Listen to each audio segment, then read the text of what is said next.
Saudara-saudari, marilah kita mendengarkan renungan dengan judul Datang kepada Yesus, yang berdasarkan pada Injil Matius bab 11 ayat 28 dan 29.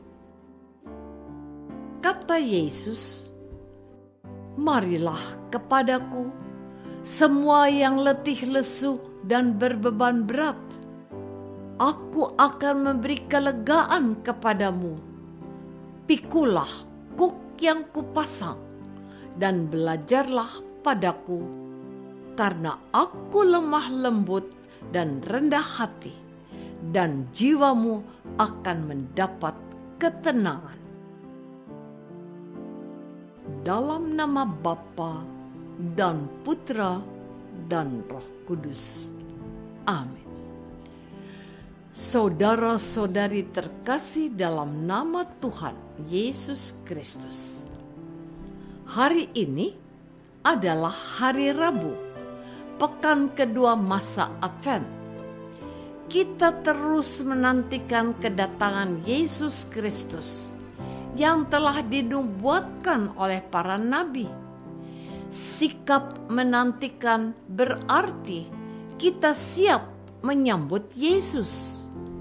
Bacaan Injil pada hari ini mengajak kita untuk datang kepada Yesus. Tuhan Yesus bersabda, "Marilah kepadaku, semua yang letih lesu dan berbeban berat. Aku akan memberi kelegaan kepadamu. Pikulah kuk yang kupasang dan belajarlah padaku, karena aku lemah lembut dan rendah hati, dan jiwamu akan mendapat ketenangan. Sebab kuk yang kupasang itu enak, dan bebanku pun ringan." Dari teks ini dapat kita lihat beberapa hal. Pertama, kata-kata letih lesu dan beban berat. Orang-orang Israel menjadi letih lesu dan berbeban berat karena mereka terikat dengan hukum Taurat yang sangat sulit untuk mereka lakukan. Selain itu, orang-orang Israel juga menjadi letih lesu dan berbeban berat karena beban dosa yang mereka tanggung. Hal ini perlu kita pahami dengan baik, sebab jika mereka melanggar salah satu hukum Taurat, mereka dengan sendirinya melanggar seluruh hukum Taurat yang jumlahnya 613 hukum. Saudara-saudari terkasih, hal kedua yang kita perhatikan adalah kata kuk yang disebutkan sampai 2 kali dalam perikop yang singkat tetapi penuh makna. Kuk memiliki banyak makna. Bagi orang Israel, kuk sudah sangat mereka pahami dalam keseharian hidup mereka. Kuk adalah sebuah perkakas yang menghubungkan 2 atau lebih binatang seperti lembu, sapi, atau binatang lain, sehingga kedua binatang itu jadi satu. Kuk juga diartikan sebagai beban atau palang kayu dengan jepitan kayu vertikal yang memisahkan kedua binatang penarik, sehingga bersama-sama dapat menarik beban berat. Kuk biasanya dibuat dari palang kayu tunggal dengan jerat tali yang diikatkan ke leher binatang penarik.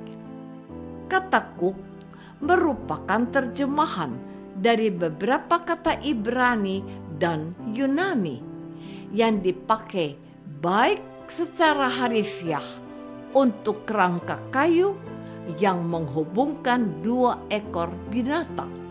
Biasanya binatang lembu jantan, maupun sebagai kiasan untuk melukiskan takluknya seorang pribadi kepada pihak yang lain. Saudara-saudari terkasih, dalam kaitan dengan ajaran Yesus, kuk dipahami secara lain. Yang dimaksud kuk dalam Matius ini adalah sebutan kiasan untuk hukum Taurat, yaitu hukum yang dipikul atau ditaati oleh orang-orang Israel. Dengan demikian, ada kaitan antara orang yang letih lesu dan berbeban berat dengan kuk, dan Allah memberikan hukum Taurat itu kepada bangsa Israel.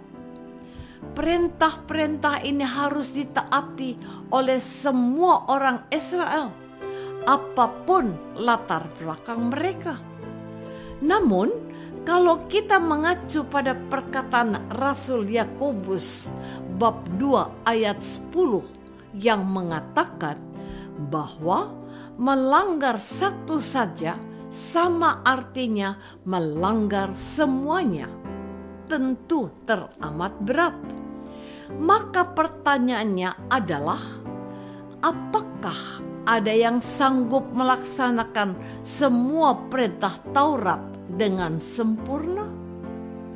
Jawabannya adalah sulit. Artinya bisa dilakukan dengan sempurna, namun dengan perjuangan dan pengorbanan yang besar. Salah satu yang terbukti bisa melaksanakan hukum Taurat dengan sempurna ialah Rasul Paulus. Karena itu, Rasul Paulus yang sangat pandai dengan berani mengatakan bahwa ia termasuk orang yang mentaati hukum Taurat dengan tak bercacat atau sempurna. Saudara-saudari terkasih, kita dapat membayangkan betapa beratnya kuk yang harus dipikul atau ditanggung oleh orang Israel. Oleh karena itu, Yesus menawarkan kuk baru. Kuk baru yang Yesus tawarkan bukan lagi banyaknya hukum atau aturan yang terasa sangat berat dan menyulitkan, tetapi hanya dengan satu hukum, yakni hukum cinta kasih. Hukum cinta kasih itu sangat mudah diingat dan ringan. Beda dengan hukum Taurat yang berjumlah 613 perintah.